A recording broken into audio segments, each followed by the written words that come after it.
We've created a wonderful little control rig for our barbell, but unfortunately, the armature joints are just visually kind of in the way. I really want to see the totality of the prop and not really see the magic and engineering that's been presented to us in the armature itself. And this is a great opportunity for us to start to transform the rig to include some custom control locators that takes place of the visual representation of the armature bones with a circle, a square, or any number of things. Let's jump in and start the process. So this is where we're at. Everything is working just quite wonderfully, but yeah, as I deform that bone, I can't see the prop.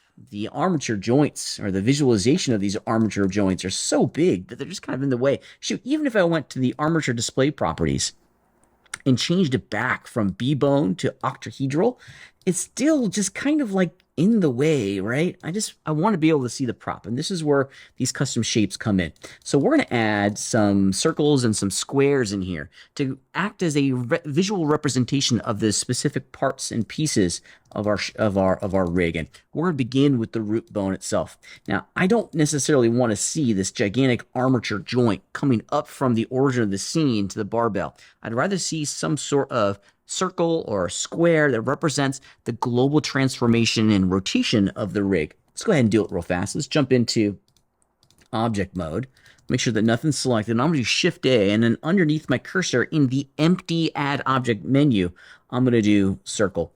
Let's rotate it. I'm going to rotate it 90 degrees along the X-axis, and there we go. So we're going to use this custom circle shape as a representation of this joint right here, of the root bone. I want to be able to very quickly grab that circle, drag that circle around the scene, and work with it to animate my prop in my 3D animation. Let's do it real fast. A couple things that we need to do. First and foremost, let's be good stewards of our outliners and change the name of this. We'll just do custom circle. And let's also create another collection here. Let's call this just custom shapes, because we're going to have a couple of these custom shapes that we're going to use.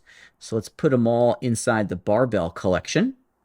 Same with our custom circle. At the M key to move it into our custom shapes collection.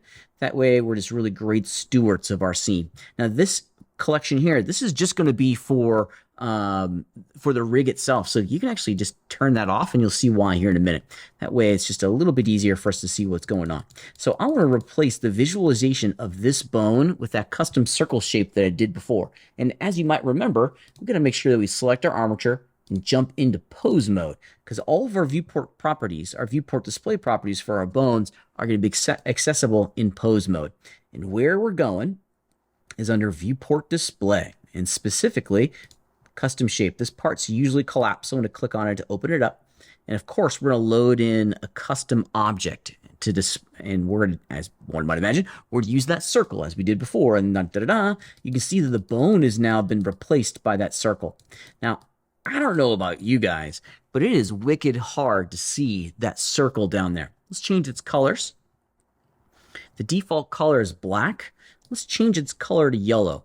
Yellow is the convention that we use for control locators that are in the center of our objects, and this is a good one. Left and right are usually either green or red or green or blue. Anything that's central to the shape or a global control for the entire prop is going to be yellow. In addition, if you wanted to change the size and the location and the rotation of all of these custom locators, you can do this on a per bone basis down here. And what's cool about this is that you're not changing the bone's transformation channels, you're changing just the locator, the custom shapes transformation channels, which makes it pretty neat. Now, one other thing that we're going to do, we're going to work our way up the rig here. Now this bone, if you think about it, that's a cool bone to have, but really we don't need to see that bone all that much. You certainly could put a custom control locator in there, but here's something to consider. You always just hide that bone, okay?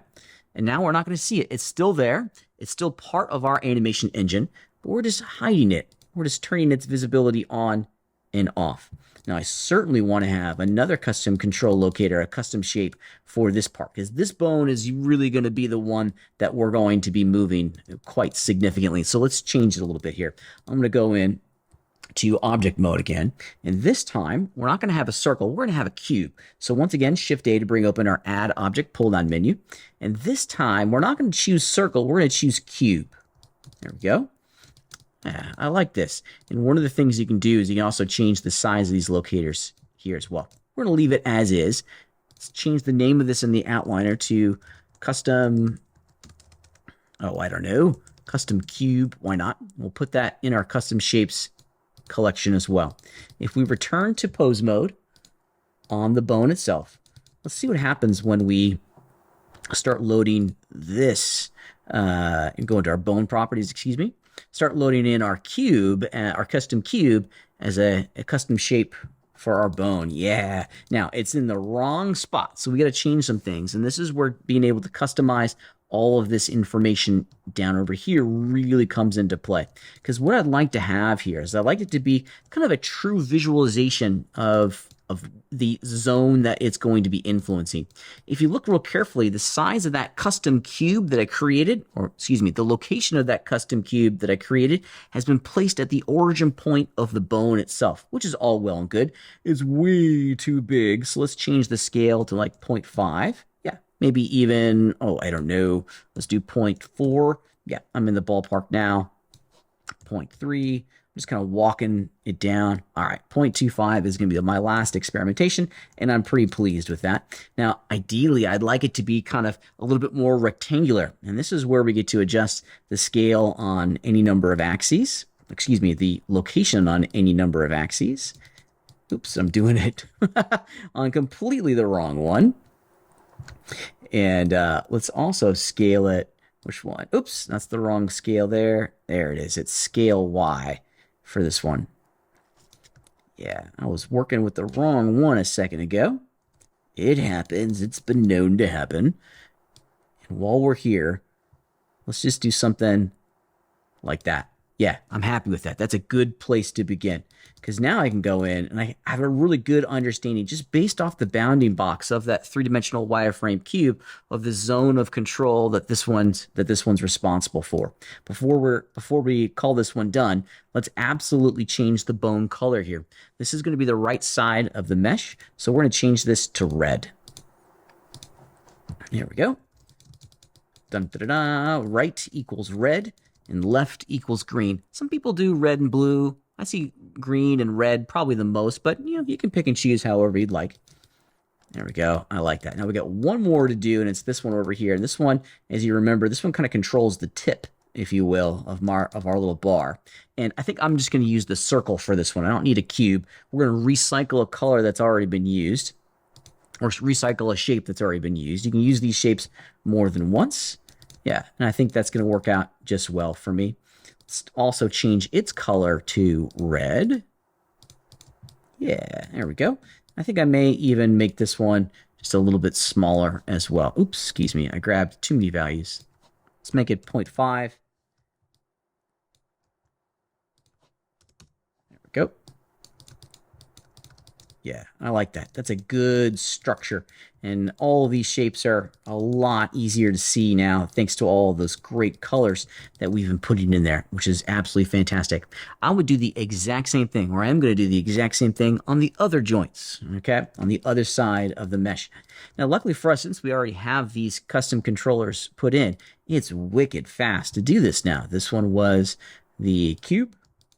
We'll have to maintain some properties here, and I'm going to just, so 0.25, yeah. 0.25. There we go. And then it was 0.48. I'm just going to copy that value. Let's see, it was 1.49. So on this side, it's not going to be 1.49 on the Y. Oh, excuse me, it is going to be 1.49 on the Y. I thought it was going to be a negative, but this is going to work out just perfectly. Let's change the shapes, or excuse me, the colors. A nice shade of green. There we go.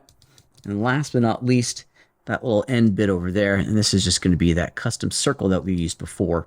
And I believe, if memory serves, I just put it down to 0.5. Of course, we're going to make this green too. There we go. Ta-da! And that is the conclusion of our little rig. We can very easily go in, grab the entirety of this entire thing, okay, of the barbell, and then we can very quickly go in and rotate this however we want, and we're up and running. Our barbell rig is now complete.